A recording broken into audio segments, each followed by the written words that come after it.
পৃথিবীর বিয়াক দেশের নিপীড়িত বঞ্চিত শ্রমিক শ্রেণীর অধিকার প্রতিষ্ঠা গরিবের লক্ষ্যে গঠিত মহান মে দিবস নানান অনুষ্ঠানের মধ্য দিয়ে পার্বত্য রাঙ্গামাটির ন্যায্যে পালিতই।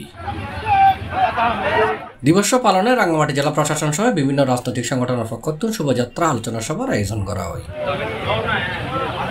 পহেলা মে বুধবার সকালে শ্রমিক মালিক গর্বদেশ স্মার্ট হবে বাংলাদেশ এই প্রতিপাদ্যের সামনে রাখি রাঙ্গামাটি যথাযোগ্য মর্যাদায় মহান মে দিবসের আলোচনা সভা করছে রাঙ্গামাটি জেলা প্রশাসন ও শ্রম কল্যাণ কেন্দ্র কর্তৃপক্ষ। জেলা প্রশাসকের কার্যালয়ে অনুষ্ঠিত এই আলোচনা সভাতে প্রধান অতিথি হিসেবে উপস্থিত আছেন রাঙ্গামাটি জেলা প্রশাসক মোহাম্মদ মোশাররফ হোসেন খান। অতিরিক্ত জেলা প্রশাসক সাইফুল ইসলামের সভাপতিত্বে সভায় বক্তব্য রাখি সিভিল সার্জন ডাক্তার নোমেন কিসা, অতিরিক্ত পুলিশ সুপার জাহিদুল ইসলাম, শ্রম কল্যাণ কেন্দ্র ডাক্তার ফারজানা আক্তার সহ বিভিন্ন শ্রমিক সংগঠনের নেতৃবৃন্দ সহ সংশ্লিষ্ট আরো বহুত কেউ।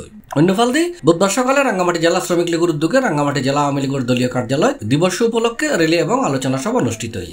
দলীয় নেতা কর্মীদের অংশগ্রহণে র্যালিও প্রধান সড়ক ঘুরিয়ে জেলা আওয়ামী লীগের দলীয় কার্যালয়ের সামনে আইরে শেষ হয়। পরে এক আলোচনা সভা অনুষ্ঠিত হয়। অনুষ্ঠানত বক্তব্য হলে হই শ্রমিক অধিকারের লক্ষ্যে